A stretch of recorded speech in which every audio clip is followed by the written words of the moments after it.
Well, howdy all you folks, welcome back to Das Customs. So today, I could be doing a lot of things today. It's one of them days, it is a Sunday afternoon. I am feeling a little overwhelmed at the moment with all the stuff I've got to do, but I'm going to try not work on this, which I could, it's nearly a runner. I'm not going to work on that one. That does need a lot of work, but I'm not going to work on it. The rat trap doesn't need any work at the moment, which is good. That thing drives beautifully. You may have noticed in the background, I've kind of changed the shop around a little bit and made some more space for your viewing, so you can actually see the cars that I'm building. And my biggest problem is this thing over here. This is my favorite project, which I never spend any time on. And once I get this thing on the road, I really plan on getting into this. The biggest issue I've got right now is that it doesn't have a beam. It doesn't have a rear end. I robbed all that stuff out for this thing, when I built that pan. So what I'm going to try and do today, if I can, and it's a big ask, is try and get that thing rolling again. Now, I got bits. That's the ball joint front beam for it. I've got Jeff kindly lent me some Ford stud pattern discs front and rear, so I can probably bolt them on, and the wheels that are under there will go back on, and at least we'll have in the corner of the shop something that looks like a project, not just a freaking pile of bits. So the biggest issue is that if I'm going to put that beam back on it, it needs to be shortened. It needs to be narrowed. And there's no point bolting it on if I don't narrow it first. So I think first things first, what I'm going to do is narrow that beam. So look, I'll unbolt all the bits off it, and we'll just get to cutting it up and narrowing it 4 inches. I think what I'm going to do at this stage is just do a simple turn in it. I don't think I'll put adjusters in this beam. I think eventually I probably will get another beam for this car, like buy something cool for it. But for now, I just need something that's actually going to work and that I can build the car on. And I think I'll just narrow it so I can actually get some low out of it.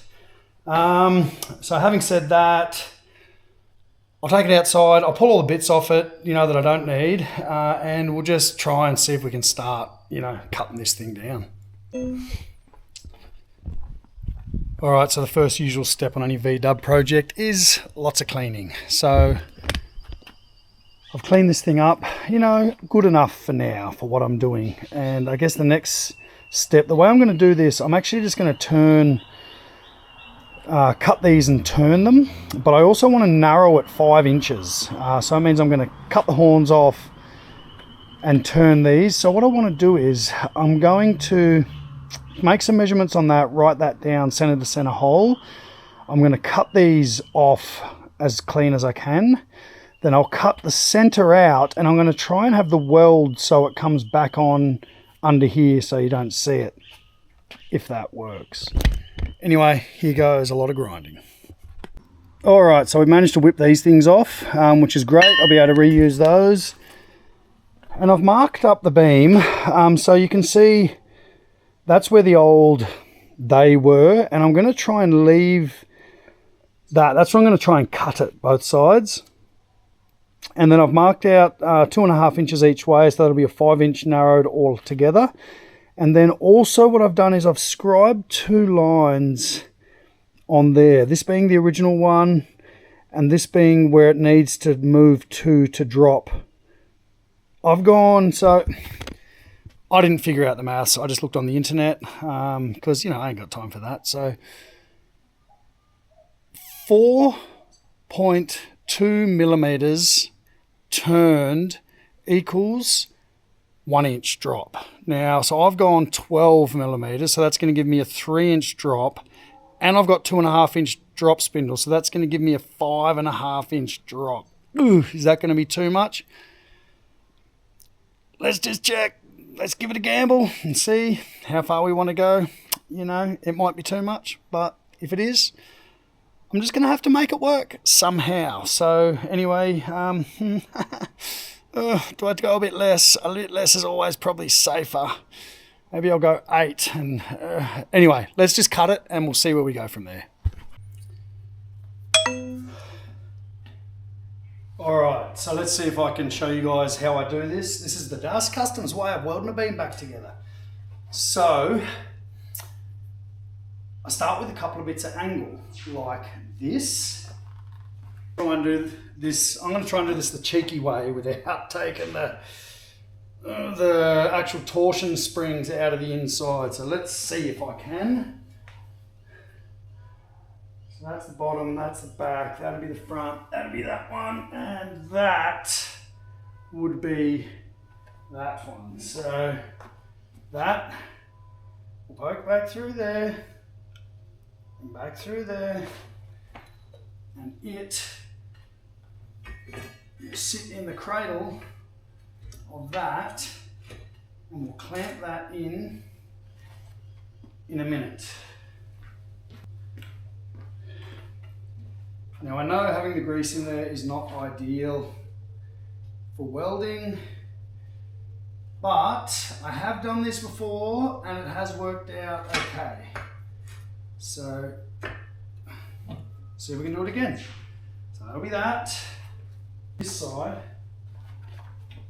goes back in there. Now of course I am going to have to take these springs out eventually because I'm going to have to shorten them. But kind of just helps hold everything together. Now I've got some fairly decent gaps in some of that, so let's just hope that I can get this back together.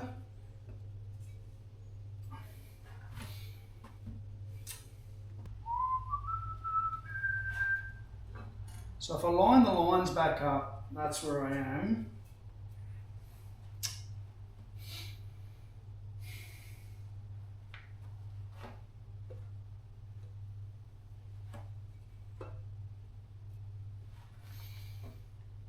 And unfortunately, I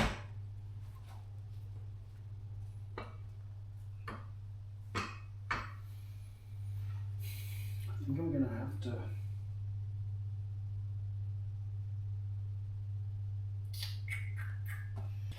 Alright, so a bit of tweaking here and there, a couple of phone calls, and you know, the night has now become dark. But I feel like I've made some progress. So if you can see that, I'm 360 from that side, 361 maybe to center. I'm just hooking over the grease nipple as a point. That one, yeah, might be 1 mil out. And then that side, 360. Look, I think I'm 1 mil out, which, oh, look, at the end of the day, I don't think 1 mil is going to hurt the kind of cars that I build. So I think it'll be right. So now what I've done, you can see my original scribe marks there. And what I've done is I've clocked it down to the other one. So that's essentially going to lower this thing 3 inches. And I have 2.5 inch drop spindles there. Now look, if it ends up being too much, I'll just put standard spindles in it, right? You know, so, I mean, we want to be low. This car wants to be low. I mean, it's no longer going to be the powerhouse that it was. This is the car that's not low. This one I want to be very low. So I'm thinking that will do the job. You know, worst case scenario, I'll put some air shocks in it, as I've done in a lot of other cars. So let's just build this beam. I'm going to weld this together now. I'll put a few tacks on it. I'll clamp up the front, and then we'll weld those horns on and see if we can assemble it. It's getting late, but let's see what I can do. Funny thing is, I've done a few of these beams, and every single time I do one, it seems to be a little bit different. I mean, this is the budget way of doing it. This is literally no adjusters, no nothing. We're just building a lowered beam. So I'm not, you know, this is like a no frills version, but I kind of still had to grind these welds up, because what I've done is I've placed that so it ends up right on the weld joint. And I guess it means I can build up that weld around there. It'll make it a bit stronger. And it also just looks a bit neater. I've found ones I've done in the past, you end up with cuts in the middle here or out here or whatever.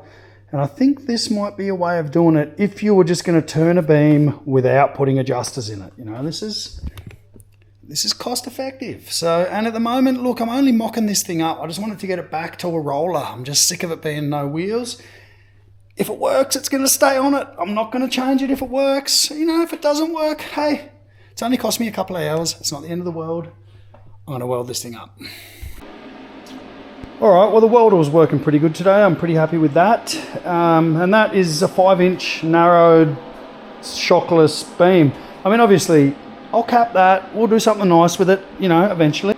But I don't need it right now. So look, I'm going to just assemble this thing with the springs hanging long. I'll just jam them through the ends of the things and do up the grub screws. They'll just be out for now.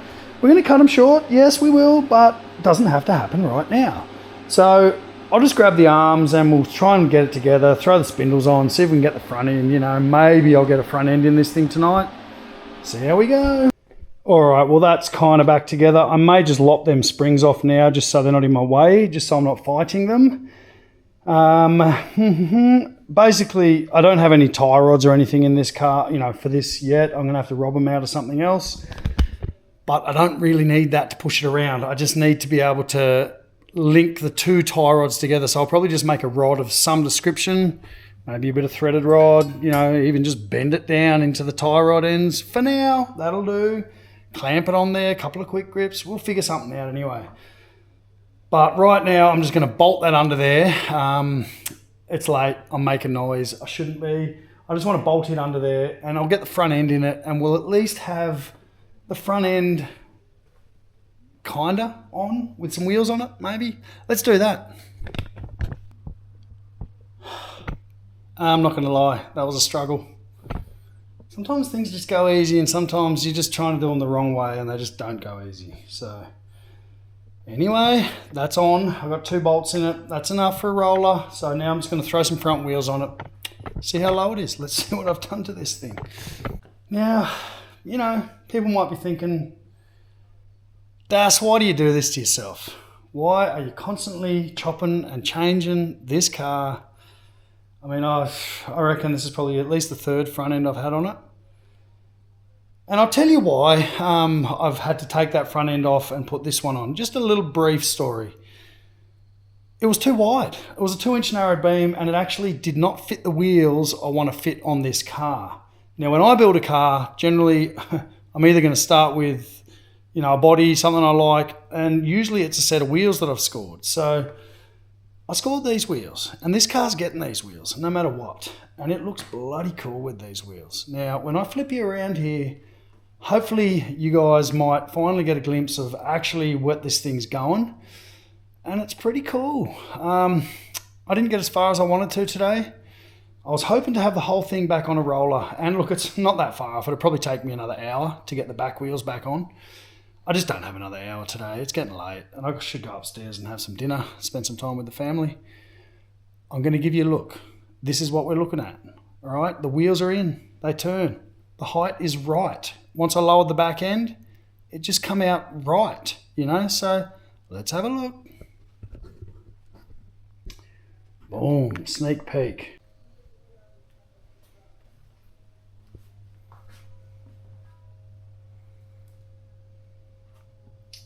I'm feeling that. That's the best this car's sat since I built it. I reckon it's going to be good. I reckon we're going to be good.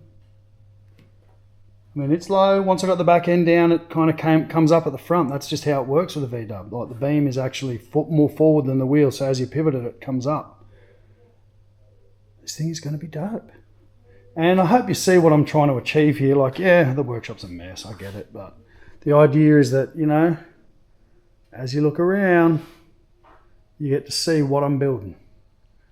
You know, like, these are my dreams. These are my dreams, fellas. This is what I'm doing. These are my dreams coming true. I've got a slammed air ride patina oval sitting right there ready to build. I've got my little rat trap sitting right there. Look at the thing. The thing is wild. It is so cool. I love that car. I got a car that I have no idea how it's going to perform, but I think it's going to be bloody wild. And this car, it's, you know, I've been spending money on this car, and it's scary for me to do that because normally I don't. But this car, you know, it's going to be wild. And then the beetle ute. When I can see it sitting there, it inspires me to do more on it. It's not just a pile of parts. I'm actually inspired to do more. I've bought so many tools to finish this car. I've got all the dent pullers and, you know, all the things that I needed to do to make it good, and it's coming together. I've got an engine for it now, which is sitting outside. And that's it. Anyway, I hope you guys enjoyed this episode. You know, this is what I'm doing. I hope you guys are also working on your V-dubs. Sometimes you just need to get in your shed and just do a bit, you know. It's just kind of, it's inspiring, and it actually brings all those other panics in the world down, you know, and there's a lot of them. So anyway, thanks again for watching. This is Das signing out, Das Customs. Hope to catch you next time.